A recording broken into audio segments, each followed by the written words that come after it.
Welcome back नाज़रीन, हाजिर हैं ब्रेक के बाद। आज हम बात करेंगे मारूफ शायर मजीद अमजद के बारे में। मजीद अमजद जदीद उर्दू अदब के 5 बड़े शोरा में शामिल थे, यानी फैज़, राशिद, नासिर काज़मी और नीरज जी के हम पल्ला थे। मजीद अमजद, आहा, अपने दिल की खोज में खो गए क्या क्या लोग। वाह वाह वाह। आंसू तपती रेत में हो गए क्या क्या लोग। वाह, कहने भी क्या कहने, कमाल कर छड़ी है भी बाजी। ये विच मजीद अमजद साहब बैठे ना, होर कि मेरा नाना आयशा जी कमेटी देना है। अमजद साहब ही ने हो कहां बारिश च भेजा। मजीद साहब अपनी उदासी दा आप मजा लेंदे सीगे जी, जिवें बंदा चाह दा घुट पड़न लग्या सुड़का नहीं मारदा। आहा, क्या बात की वीरे। वाकई ये उदासी का इतना मजा लिया करते थे कि इन्होंने अपनी जिंदगी का ज्यादातर काम 1989 में शुरू किया। कुरैशी साहब, कमाल बात है। अच्छा वीरे, आपने वैसे दुरुस्त कहा कि मजीद अमजद बुनियादी तौर पर बड़े शर्मीले आदमी थे और तन्हाई पसंद भी। महफिल में बैठते जरूर थे लेकिन ज़्यादा बातें करना इनका शेवा नहीं था। और जो पहले आपने कहा और कुछ इनके हम असर शोरा के नाम गिनवाए हैं, मजीद अमजद वाकई बड़े शायर थे। बल्कि ये तो बहस भी चलती रही कि फैज़ बड़े शायर हैं या मजीद अमजद, लेकिन हम इस बहस में नहीं पढ़ते। इतना ज़रूर है कि मजीद अमजद ऐसा शायर है जिसको शनाख्त उसके मरने के बाद किया गया। जी बिल्कुल प्रोफेसर साहब, उनकी शायरी में इंसान के अंदर की कैफियत का फितरत की फसूं सामानियों के साथ एक हसीन रिश्ता जुड़ता नजर आता है। प्रोफेसर साहब, एक किताब छपी है इनकी जिंदगी में, शबे रफ्ता, दूसरी के लिए तो उनके पास पैसे ही नहीं थे। यानी उनकी वफात के बाद एक किताब और छपी जिसका नाम है शबे रफ्ता के बाद, और उनका बहुत सारा कलाम था काफ़ी, जो कि वहाँ के डिप्टी कमिश्नर हुआ करते थे जावेद कुरैशी मरहूम, वो अपने साथ ही लाहौर ले आए। उन्होंने उनसे वादा किया कि भाई मैं आपकी सारी किताबें और छपवा दूंगा, लेकिन अब बात ना छप नहीं सका। तो कौकब साहब ठीक कह रहे हैं। जावेद कुरैशी साहब उन दिनों डिप्टी कमिश्नर थे साहिवाल के। उन्होंने मजीद अमजद का सारा कलाम महफूज तरीके से बंधवा दिया था और लाकर में रखवा दिया था। और जैसे मैं पहले कह रहा था कि मजीद अमजद की ज़िंदगी में कुछ लोग ऐसे थे जो उनको जानने वाले थे। मसलन ख्वाजा मोहम्मद ज़करिया, ये लाहौर से जाया करते थे साहिवाल और उनके पास ठहरा करते थे, और उनकी फ़नी बारीकियाँ और उनकी शायरी से बहुत इन्होंने सीखा। और इन्हीं को ये एजाज़ हासिल हुआ कि बाद में इन्होंने सारा कलाम जो था बतरतीब इकट्ठा किया और कुलियात मजीद अमजद के नाम से छपवाया।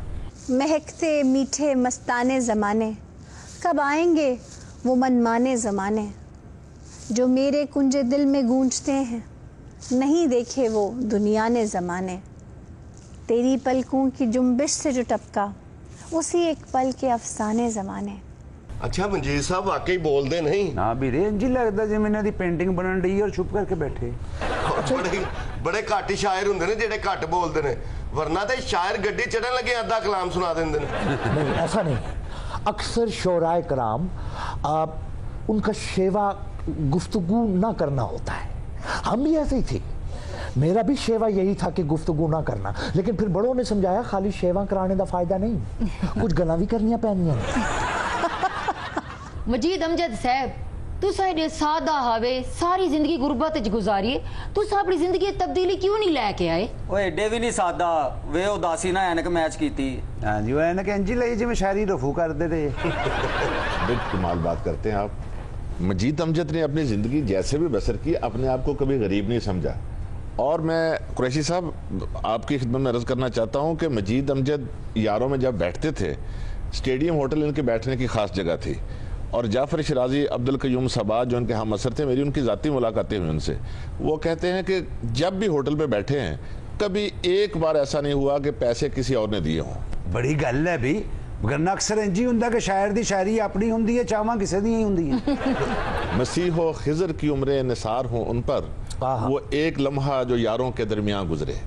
वो तो इस कदर यार वाश थे, मोहब्बत करने वाले। मैंने उसको देखा है उजली उजली सड़कों पर, एक गर्द भरी हैरानी में। वाह, मंटो की बात कर रही हैं आप। वाह जी बिल्कुल प्रोफेसर साहब।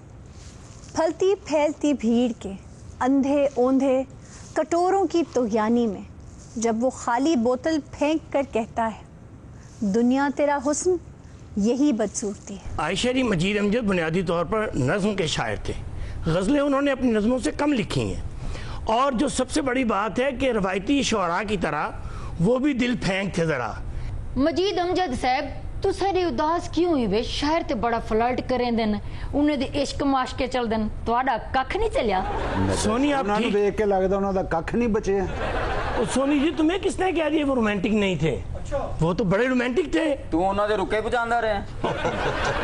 वो आयशरी खातून थी, जर्मनी से आई, उसका नाम था शलाक, सही। और वो साहिवाल पहुंची, बड़ी खूबसूरत थी, तो मिल गई जनाबे मजीद अमजद साहब को।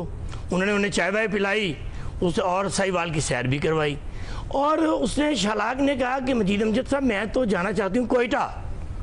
तो इतने रोमांटिक हुए कि उसको कोयटा तक ले गया ट्रेन के जरिए। अच्छा, कौकब साहब ने जो बात की है दुरुस्त है, थोड़ी सी तस्हीह कर लें। जी जी। शलात जो जर्मनी से आई थी हड़प्पा के खंडरात देखने के लिए, और मजीद अमजद ने उसको सैर वगैरह करवाई, अच्छी लगी शलात, लेकिन शर्मीले इतने थे कि उसे इजहार मोहब्बत ना कर सके। ਉਹ ਵਿਚਾਰੀ ਖੰਡਰਾਤ ਵੇਖਣ ਆਈ ਸੀ, ਅੱਗੋਂ ਖੰਡਰ ਮੁਹੱਬਤ ਚ ਪੈ ਗਏ। ਉਦੋਂ ਨਾ ਇਹਨਾਂ ਦਾ ਸੀਨਾ ਖੰਡਰ ਹੋਇਆ ਪਿਆ। अच्छा, बात अब दुरुस्त कर रहे हैं। शलात जाने के लिए साहिवाल रेलवे स्टेशन पर पहुंची, मजीद अमजद अपनी साइकिल पर वहां पहुंचे, वाह। और एक बुके भी साथ ले गए।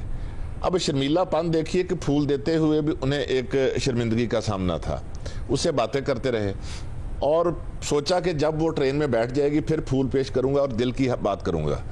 साथ बैठे रहे, ट्रेन रेंगना शुरू हो गई, उन्हें याद भूल गया कि मेरी साइकिल भी खड़ी है, मैंने वापस भी जाना है, और वो इस तमन्ना में कि मैं अपनी दिल की बात कह सकूं कोयटा साथ पहुंच गए।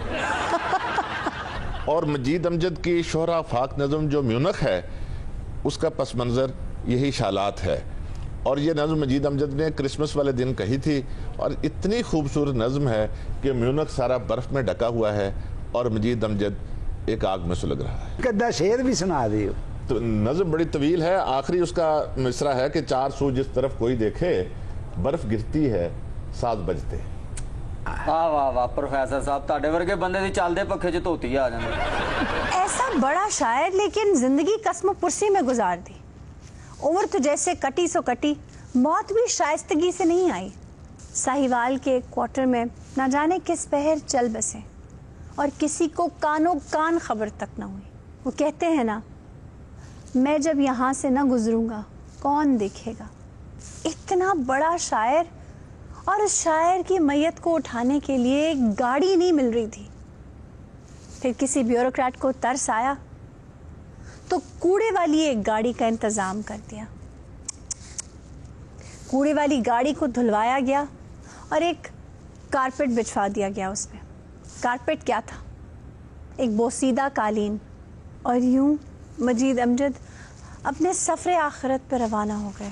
और लिखने वालों ने लिखा है, बड़ी गमगीन बात है कि मरने के बाद जिस चीज़ से वो नफरत करते रहे और कहते थे कि ये दियो है कल मशीन मुझे जानलेवा लगती है, उसी पर उनकी मैयत जंग पहुंचाई गई।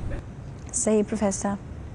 आयशा मजीद अमजद की ख्वाहिशात इनकी ज़िंदगी में तो शायद पूरी ना हो सकी, लेकिन एक ख्वाहिश ऐसी थी जो मरने के बाद पूरी हुई।